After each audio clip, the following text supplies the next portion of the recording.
अतिशय संतापजनक बातमी समोर आलेली आहे। नसरापूर घटनेला अवघे काही महिनेच उलटून गेलेले आहेत आणि त्याचीच पुनरावृत्ती पुन्हा एकदा झालेली आहे। त्यामुळे आपल्या राज्यात, आपल्या देशात मुली कधी सुरक्षित होणार आहेत हा मोठा गंभीर प्रश्न या ठिकाणी उपस्थित होतोय। पुणे जिल्ह्यातील जुन्नर तालुक्यातील पिंपळवंडी इथं 9.5 वर्षाच्या मुलीचा संशयास्पद मृत्यू झाल्यानं परिसरात चांगलीच खळबळ उडाली आहे। 18 ऑगस्ट रोजी दुपारी 3:30 ते 4च्या सुमारास ही घटना घडल्याची प्राथमिक माहिती समोर येते। खरं तर ही मुलगी बेपत्ता झाल्यानंतर कुटुंबियांनी, तिच्या आई वडिलांनी पोलिसांकडे ताबडतोब धाव घेतली आणि मुलगी सापडत नसल्याची तक्रार दाखल केली होती। तपासादरम्यान पोलिसांना त्या चिमुकलीचा मृतदेह आढळून आला।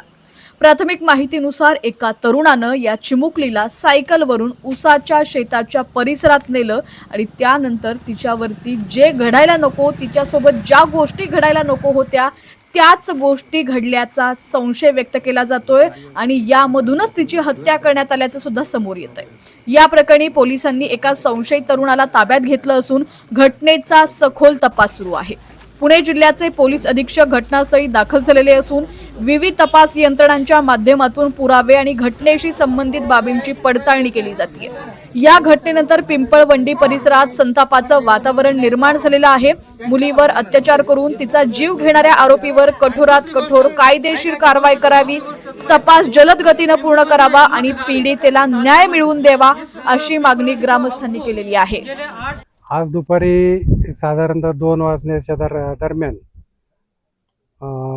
एक मिसिंग मुलगी झाली असे समाजामध्ये एक मेसेज गेला।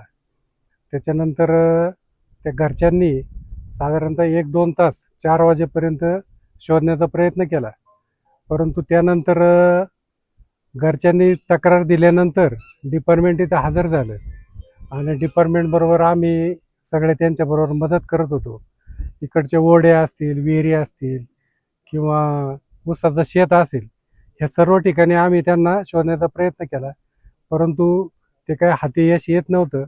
नंतर ह्या रोडला जेवढे CCTV कॅमेरे आहेत खाजगी मालकीचे, ते सगळे कॅमेरे आम्ही चेक केले डिपार्टमेंटच्या साहाय्यानं, तरी त्या कॅमेऱ्यामध्ये काही त्याचा शोध लागत नव्हता। नंतर साधारणतः 8च्या दरम्यान संशयित एका आरोपीला त्यांनी ताब्यात घेतलं डिपार्टमेंटनी आणि ताब्यात घेतल्यानंतर त्यांनी त्यांच्या पद्धतीने विचारल्यानंतर तिथं पिंपळवंडीचं लेंडेस्थळ आहे, त्या लेंडेस्थळाचा एक ओढा आहे, त्या ओढ्याच्या कडेला त्यांनी तिथं त्या चिमुरडीला तिचं काय म्हणू आपण त्याला अत्याचार करून तिचा खून केल्याचं निष्पन्न झालं आणि त्यांनी ते जागा स्पॉट दाखवला आणि त्याच्यानंतर ते क्लिअर झालं का ह्या व्यक्तीनेच हे सगळं केलेलं आहे। त्याच्यानंतर फॉरेन्सिक लॅबची टीम आल्या, पोलीस डिपार्टमेंट आले, ओतूरचे असतील, आळेपाट्याचे असतील, नारायणगावचे असतील, सर्व आमच्या लेंडेस्थळातल्या सगळं युवकांनी आणि ज्येष्ठांनी सगळ्या डिपार्टमेंटला सहकार्य केलं।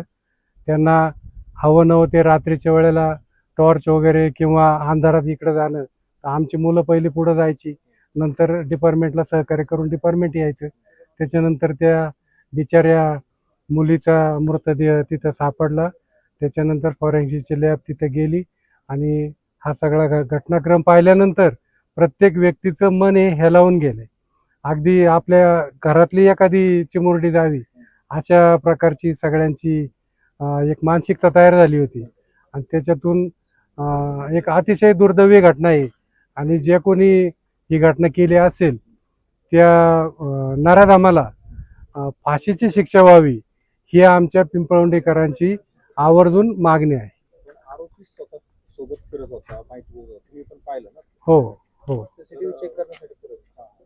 किती म्हणायचं धाडस म्हणजे? त्याचं हाईट एवढी आहे साहेब, ज्या वेळेला आम्ही पहिला CCTV चेक करायला गेलो त्यावेळेला तो आरोपी समोर बसला होता आणि ज्या वेळेला तो सायकलवरनं तिथं जाताना दिसला संशयित बरं का, तर त्यावेळेला त्याची एवढी हाईट, तो म्हणतो ह्या बघा मीच आहे सायकलवाला, एवढ्यापर्यंत ते म्हणजे त्याला काय देवाने ती सुबुद्धी म्हणावी का दुर्बुद्धी दुर्बुद्धी नाही, सुबुद्धीच म्हणावी का, ते शोधण्यासाठी त्याचं ते वाक्य तेवढं एक कामाला आलं असावं।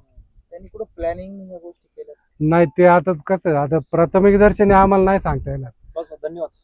त्याची काय पार्श्वभूमी होती का त्याची? पार्श्वभूमी आता तो शेतीत काम करणारा मुलगा, त्याची पार्श्वभूमी तरी आपण म्हणजे असं कधी जाणवलं नाही आमच्या पिंपळवंडीकरांना. कारण ज्याला गरज लागेल त्या शेतकऱ्याकडे तो कामाला जायचा रोजंदारीने आणि परत घरी जायचे संध्याकाळी. आता इथले बरेचसे लोक अशी आहेत का ती रोजंदारीने कामं करतात. साधारणतः 20 ते 25 वर्षाचं वय असावं त्याचं.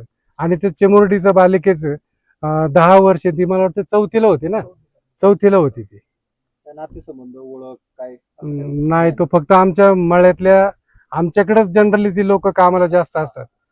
ते पाण्यातला होता आणि हा असं करेल असं कोणाला कधीही वाटलं नव्हतं.